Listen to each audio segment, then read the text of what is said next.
Hey beautiful people, good morning, afternoon or evening wherever you are. My name is Winifred and you're welcome back to my channel. A very happy new year to you. In today's video, I'm going to be learning how to make a pleated detail on a dress. If this is what you like to learn, like, share and subscribe. Keep on watching, don't skip any part.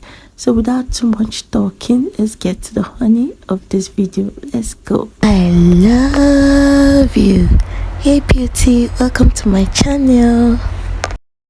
So first you're going to prepare where you want your pleated detail to be. Veekee James was using a corset dress, but I just want to use this dress to illustrate the design, so it's not like I'm wearing it or anything.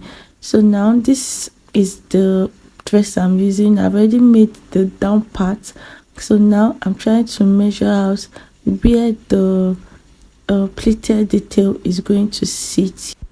I'm going to measure from one side to the other and then you're going to know where the amount. So this is it. I've already cut out what I measured out times three of that, and then I went ahead to put an interfacing, a hard gum stay on it, and the width of this is about 10 inches.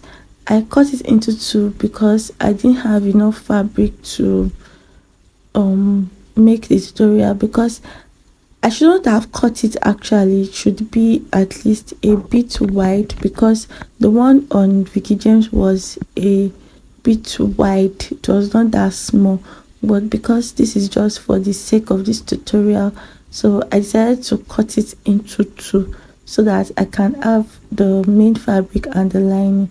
Because this has a hard gum stay on it, it was malleable, and I was able to fold it and get the midpoint. So now this is me cutting it out. So one will serve as the lining and one will serve as the main fabric.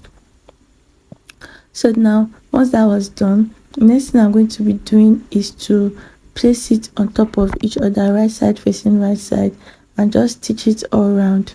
So I'm going to be leaving one side open, the flat edge open. I'm going to be leaving one side open so that I can turn it inside out. You have to leave the longer side open so that it can be easy for you. So now I have sewn it all around and I am turning it inside out. I left the wide side open, as you can see, so that it can be easy. If you leave a small part, you might not be able to turn this inside out, because I tried it and it was very difficult, and that's because of the hard stay that is there already. So now I'm turning it inside out and I'm trying to use my hand to mold it to make it clean and flat. You can also use your iron, but right now there is no power and I'm just trying to use my hand. Thank God for the hard gum stay that is there, so it makes it really malleable, and you can just mold it to what you want. So now I'm cutting off the excess here, and then I'm going to fold it in like so, and then I'm going to stitch it from one side to the other. I'll keep folding it like that, and I'm going to stitch it just to neaten it up. So now I've done that and everything is clean and neat. You see that the width is quite small, but don't worry, this is just for the sake of the tutorial. So now the next thing I'm going to be doing, I'm just trying to fold it to form like a crease so that it can guide me on the pleat that I'm going to be making. So you can do it like that, or you can just go ahead to your sewing machine and just start pleating it.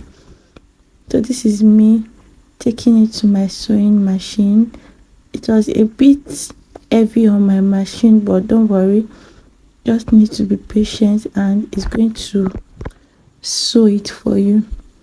So I was carefully following the crease that I created earlier, and then I stitched it all the way down.